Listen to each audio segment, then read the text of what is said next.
Your vendor says their private 5G solution supports network slicing. But do you actually know what gets instantiated in the core? How isolation is enforced? And what happens to your SLA when the UPF is shared? This is 5G network slicing explained the way an engineer needs to understand it. Not the marketing version, the real version. By the end of this video, you'll know exactly what a slice is at the function level. You'll know which core components get spun up, which ones get shared, and where your isolation guarantees actually live. Let's get into it. Here's why this matters in 2025. Private 5G is no longer a pilot. Factories, ports, hospitals, and mining sites are running production traffic over standalone cores, and almost every one of those buyers was sold on slicing. The pitch is simple. One physical network, multiple logical networks, each tuned to a use case. Guaranteed latency for motion control. Massive device counts for sensors. Isolated bandwidth for video. That's the promise. The problem is that slicing is not one feature. It's a chain of decisions across the RAN, the transport, and the core. And a slice is only as strong as its weakest shared component. To keep 5G network slicing explained in concrete terms, we'll walk through a single enterprise deployment end-to-end. One factory, 3 slices, and we'll trace exactly what the core builds for each one. No abstractions you can't verify. Let's define a slice precisely. In the 5G standalone core, a slice is identified by an S-NSSAI. That's the Single Network Slice Selection Assistance information. It has 2 parts, a slice service type, the SST, and an optional slice differentiator, the SD. The SST tells the network the category. The standard values are EMBB for broadband, URLLC for ultra-reliable low latency, and MMTC for massive machine-type communications. The SD distinguishes 2 slices that share the same type, so our factory might have 2 URLLC slices, one for robotic arms, one for AGVs. Same SST, different SD. Now here's the part that gets glossed over. The S-NSSAI is just an identifier. It does not, by itself, create isolation. It's a label that tells the network selection functions which set of network functions to route a session toward. The actual isolation comes from how those functions are instantiated and resourced. So when a vendor says they support slicing, the first question is, how many distinct S-NSSAIs can the core handle and what does it actually deploy behind each one? Now let's trace what the core instantiates. When a device registers, it sends its requested S-NSSAI. The AMF, the Access and Mobility Management function, is the first stop. The AMF queries the NSSF, the Network Slice Selection function, to map that requested slice to an allowed slice and to select the right SMF set. Here's the first design decision. Do all your slices share one AMF, or does each slice get a dedicated AMF?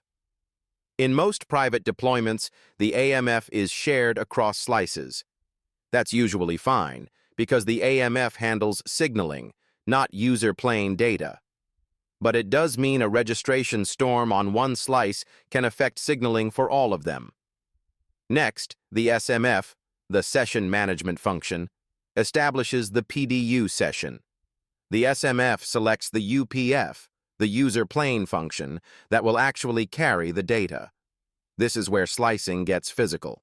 You can deploy a shared SMF managing multiple slices, or a per-slice SMF. And critically, you can pin each slice to a dedicated UPF, or share a UPF across slices. For our factory, the URLLC robot slice gets a dedicated UPF deployed at the edge, close to the cell. The video slice shares a centralized UPF.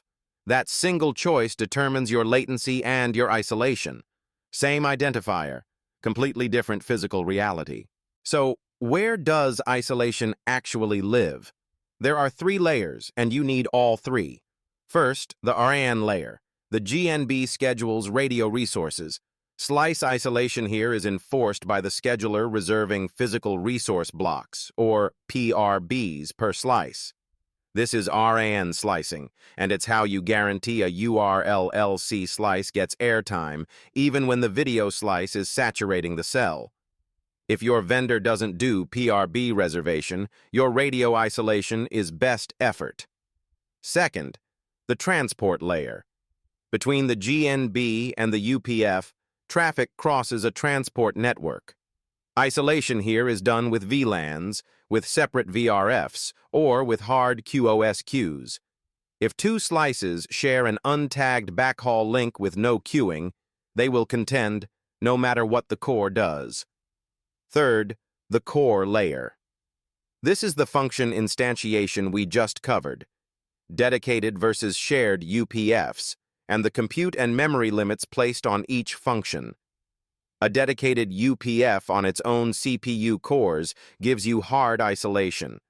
A shared UPF relies on internal QoS and rate limiting, which is soft isolation. Here's the engineering truth. A slice's SLA is governed by its weakest layer. You can have a perfectly isolated dedicated UPF, but if the transport is a flat shared VLAN, your latency guarantee evaporates the moment another slice bursts. Isolation is end-to-end or it's nothing. Let's make this real with a troubleshooting scenario.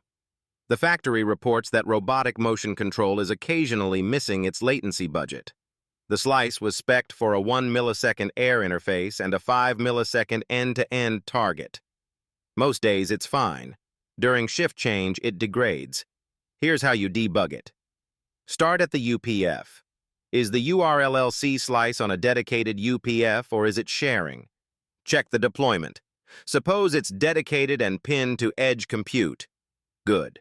The UPF isn't the problem. Now check the transport. During shift change, the video slice spikes as cameras and tablets come online.